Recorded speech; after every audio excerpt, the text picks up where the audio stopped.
Pixel Sift is proudly supported by the Murdoch University School of Arts, and they might have what you're looking for in a creative degree. If you're keen to learn more, have a look at murdoch.edu.au/arts to find out what they've got on offer. That's murdoch.edu.au/arts, or you can search Murdoch University for more information. Murdoch University School of Arts, proudly supporting Pixel Sift. Pixel Sift.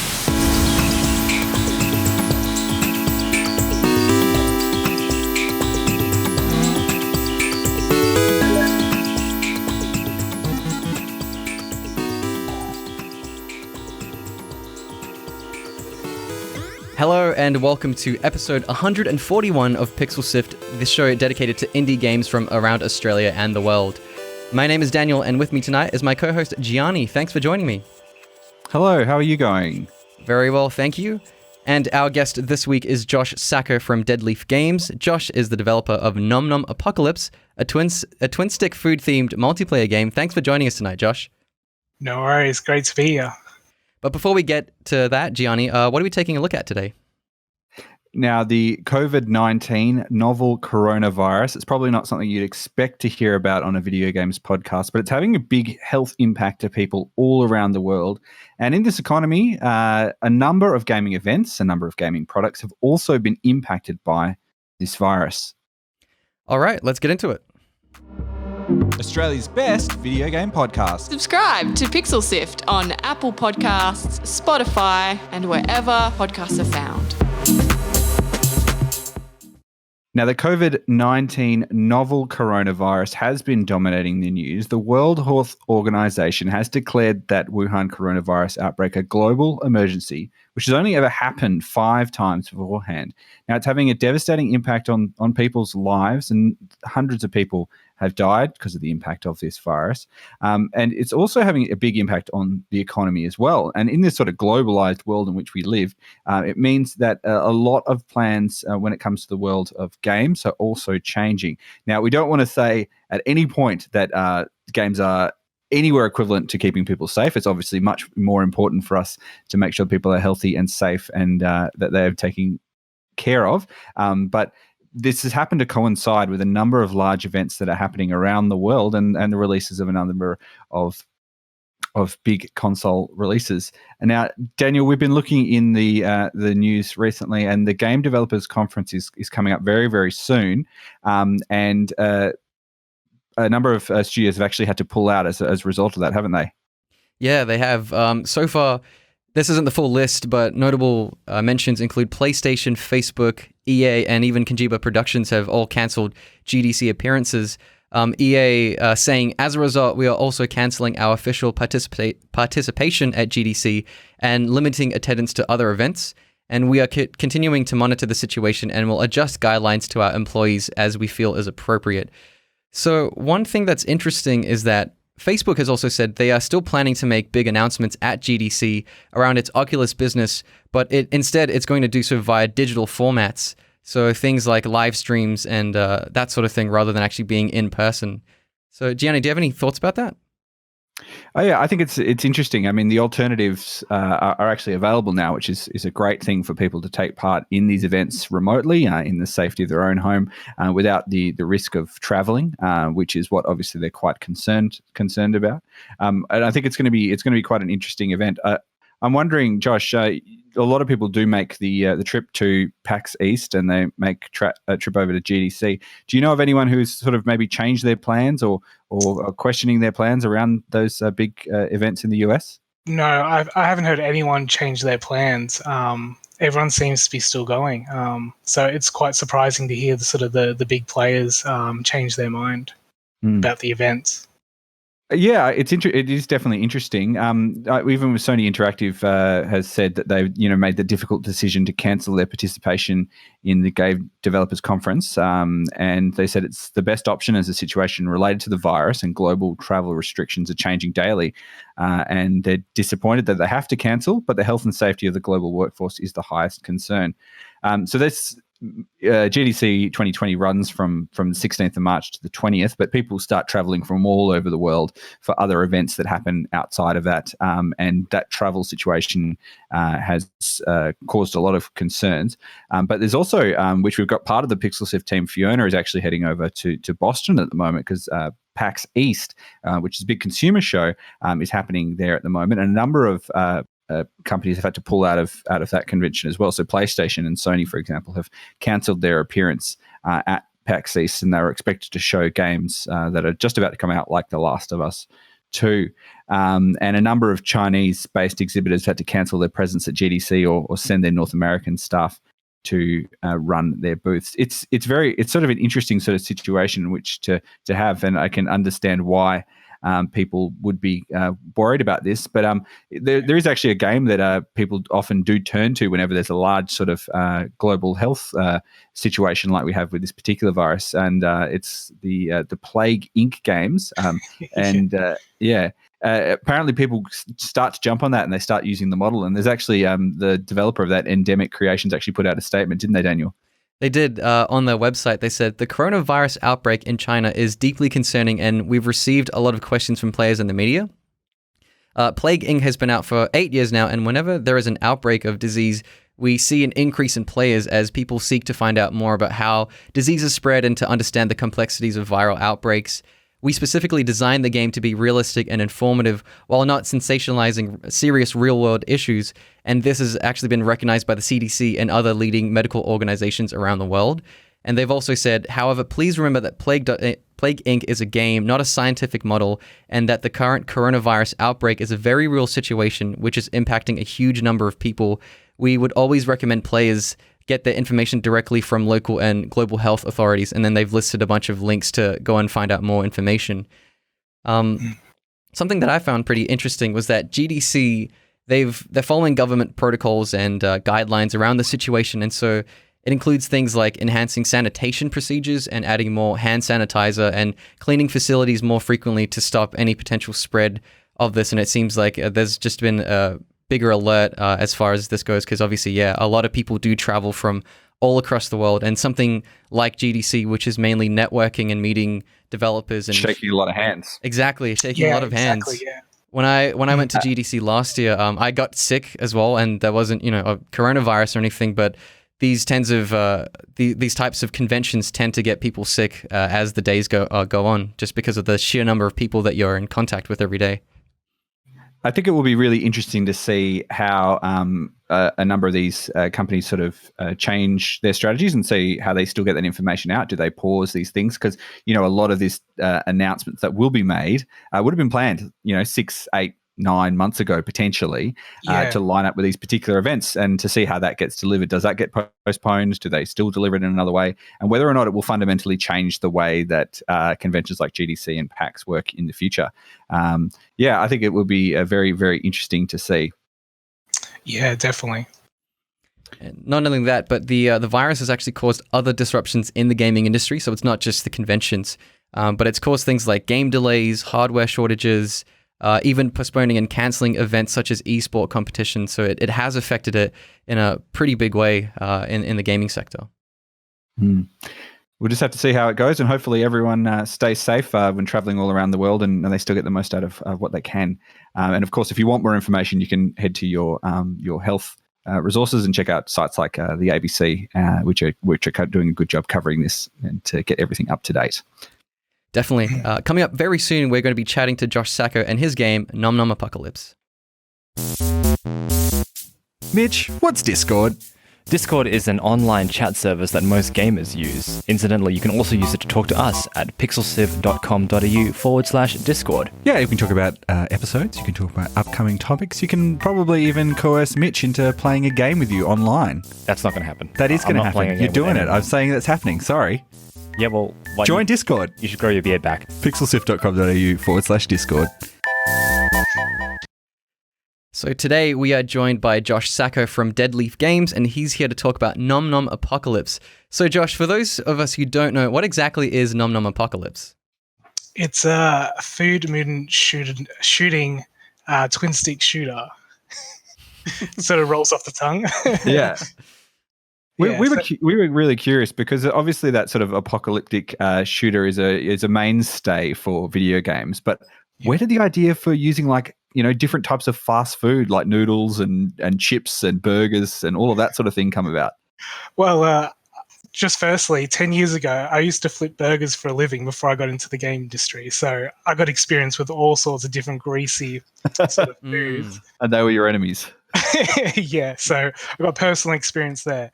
But I was playing Overcooked with my friends a lot, and I was playing Binding of Isaac, and sort of like the gruesome sort of like aesthetics of Binding of Isaac really inspired me. But like just the food theme from Overcooked was just delightful, and I think just playing them two together sort of just sparked like an unholy sort of mutation. And then like I like sort of monster movies and stuff like that, so that sort of just sort of pushed into the mix. Yeah. Can you tell us as well, because you've kind of used the term roguelite to describe the game. We've heard roguelikes, we've heard roguelites before, but for people who don't know, what does that actually mean to you, and why is the game sort of described that way? I would describe it very lightly, just to give people a sense of the structure of the game. For me, it's sort of like just the randomization, the non-linear sort of experience and stuff. But it's the easiest way to explain the sort of setup of the game. But I wouldn't lean too heavily into the game being that. Just text. Yeah. So Josh, apart from the music, you've developed pretty much the entire game by yourself. And what was the biggest challenge that you faced while making the game as a solo dev? Just jumping backwards and forwards. So like I'd have to plan, so I built the base of the game, and then like you sort of jump, you're like, all right, I'm going to do art and animation this day. And then you sort of have to go back and sort of hook it up and test it and make sure, it's sort of, it looks like, everything all the aesthetics are sort of fitting, the sort of gameplay and stuff. So it's just the sort of balance between jumping backwards and forwards between the sort of roles and stuff. Yeah. Is there an advantage, do you think, to I guess having that full oversight of every aspect of the game? Yes and no. So like you sort of live in a sort of bubble. So like you do have to get like sort of like outside opinions here and there, but like you sort of move a little bit faster too, because like in production, you sort of, you have to sort of upload to servers and stuff. You have to check in your work, and then, someone else has to go through and use it and hook it up. So there is like speedy elements working sort of by yourself. You can sort of just like jump pretty fast. Yeah. And you've described yourself as a game art generalist with a lot of different skills in different areas. And Josh, what part of the process do you enjoy the most? So, when it comes down to rigging or texturing or 3D modeling, is there one particular aspect of it that you enjoy doing more than others, or is it all the same? I do like the initial concepting stage because it's sort of unconstrained. You can sort of just, sort of think about it freely. But then I sort of enjoy the moment where you have to sort of constrain them ideas and make it into like a physical thing, and think about how that's going to work in game. So that's pretty cool. I always enjoy. Yeah. Yeah. So thanks for watching Pixel Sift. If you're watching us on one of the live platforms, like you're watching us on Twitch, we're talking to Josh Sacco about Nom Nom Apocalypse, a game that's developed basically by himself with a bit of help on the music as well. Josh, I'm curious as well, like the inspiration of the art style as well that you were sort of talked about. You have that sort of background in burgers, shall we say?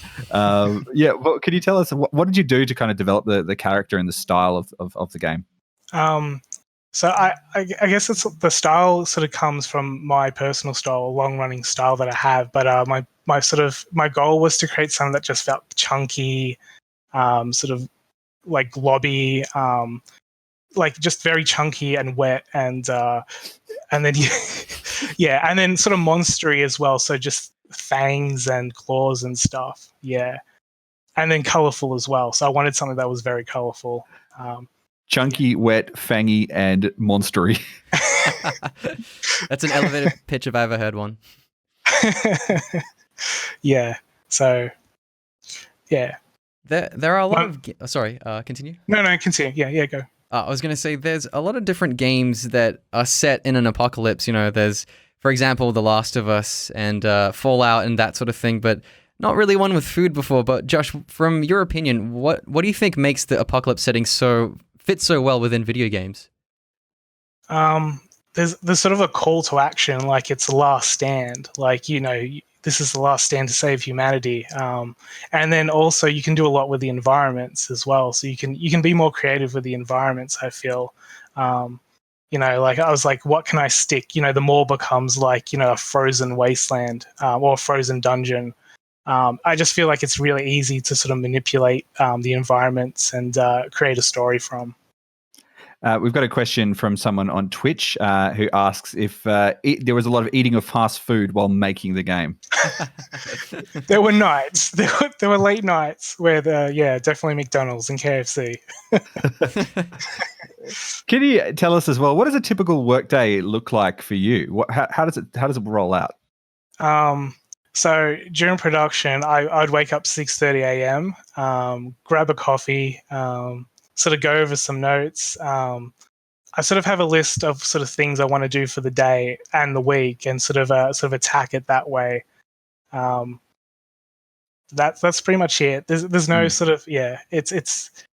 Some do you have days to set a time limit for yourself while you're making a game, or because when you're working by yourself, you don't have a work day. You don't clock out and catch the thing. How does it work? I did set pretty heavy rules for myself to maintain that sort of professional work environment. So 12 o'clock, I would, just definitely leave the computer, go outside, leave the workspace, take a break, and then come back and do the rest of the hours in the day, and then, finish up for the day after that. So I did try to simulate sort of a professional environment and keep routine, because I think that's important when you're doing indie dev. Yeah. You've showed the game off at a number of conventions. We've seen it at least a couple of times at PAX, and it's now out and people are playing it. What's the reception been like, and how are you kind of reacting to it? Pretty good. I think people. I was trying to put out something sort of a more casual sort of twin stick shooter. Some people tend to focus on the sort of roguelite-ish elements in different ways based on previous sort of games and stuff. So there's like for and against that sort of aspect, which is fine. But I feel like I've delivered sort of like a more light-hearted version of a twin stick shooter. So yeah. So Nom Nom Apocalypse also includes some co-op, and how does co-op enhance the gameplay experience, and does the inclusion of co-op influence any big design decisions that you have to make during development? Yeah, it does add a little bit more work, obviously. And then I guess for gameplay, you sort of got to think about how are two players going to take down like a room instead of just one, and then what are the penalties for that? So during gameplay, I did decide that if one person falls that dies, you could resurrect them if you had enough money, but then that would be like the other player might not want to give up what they've earned to resurrect that player, so the player has to wait till the end of the dungeon being cleared to come back in. So you really have to think about, do I want to sacrifice my money to get this person back in so we can pass the level? So that was a little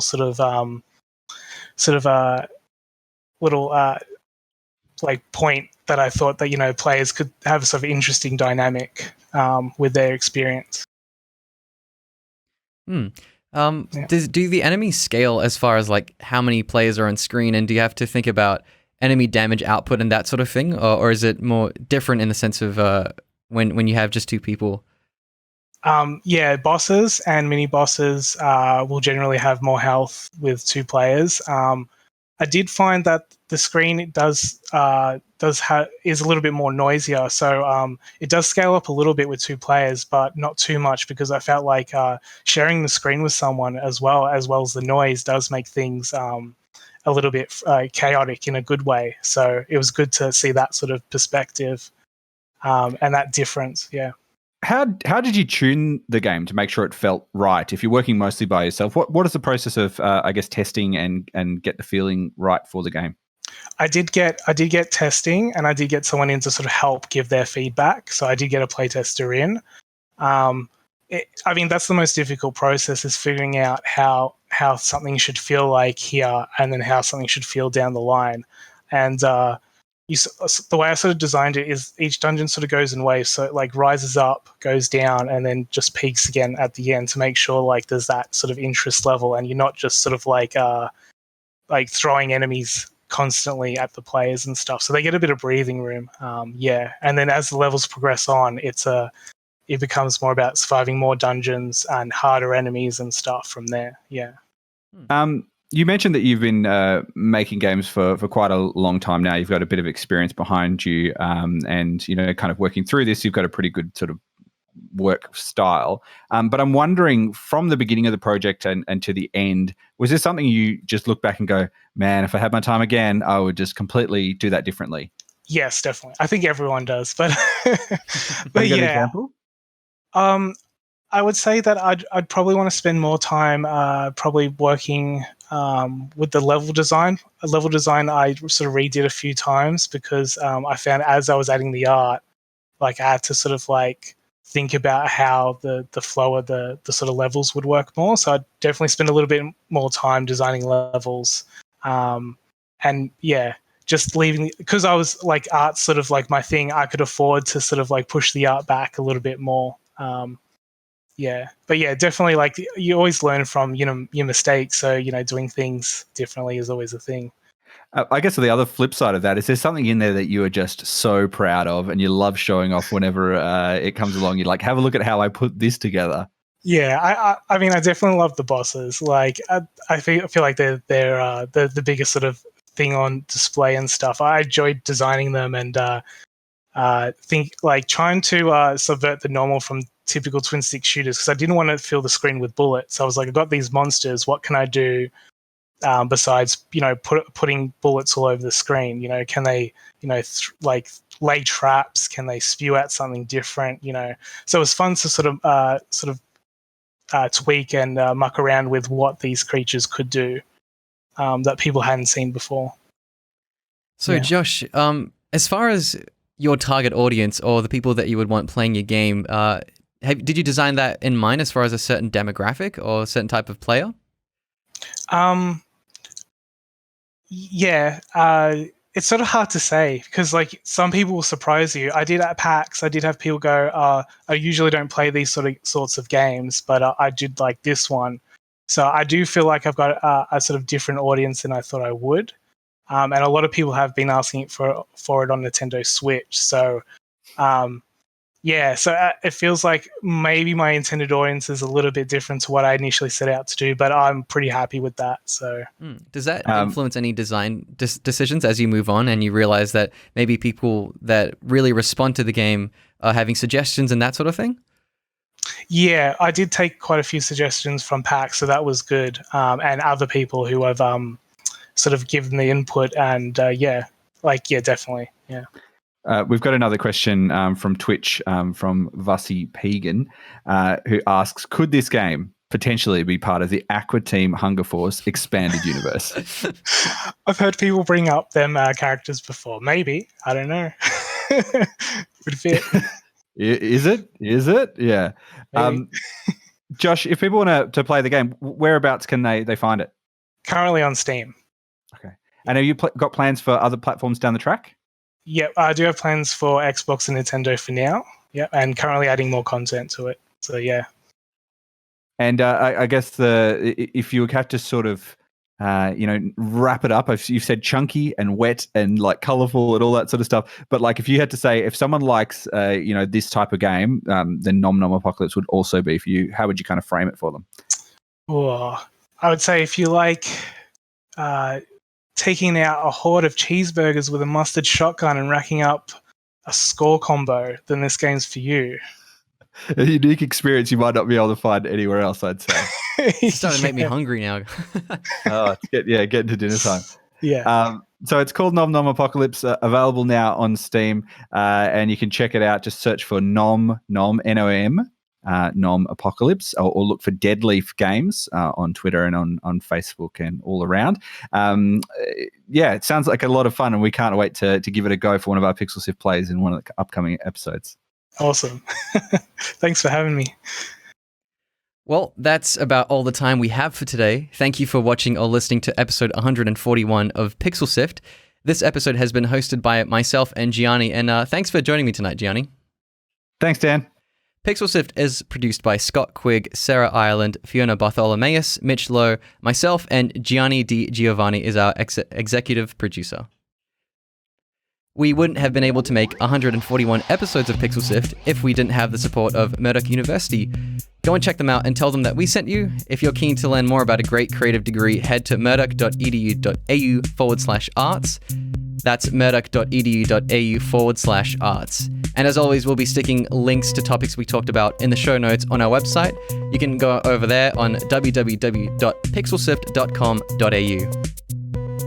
And you can come join us on Discord. We'd love to have you there as well. The address for that, easy, pixelsift.com.au/Discord. You can share your creative work if you're making a game, if you're making music. You can talk about some of the topics, tell us what you're playing, and anything else. So that's pixelsift.com.au/Discord. And if you like what we do, can we ask you a favor? We really need you to help share the show. So tell your mates, tell your brothers and sisters, tell your mum, tell your grandparents, tell anyone that they should check out the podcast Pixel Sift. And we've got another Pixel Sift podcast as well. It's called Mainstream. So if you like AAA games and hearing the experiences of the team at Pixel Sift with playing those games, as well as looking at some of that AAA news, you can check that out as well in your podcast player. So both Pixel Sift, which is this one, and Mainstream. Our next episode will be recorded live on twitch.tv/PixelSift on Thursday, the 12th of March at 8:30 p.m. Australian Eastern Daylight Time. So please come down and join us and be part of the episode. And next week on Thursday, the 5th of March, it'll be PixelSift Plays, where we play some of the indie games that feature on our show. That's all for this week. Thank you for tuning in, and we'll catch you next time.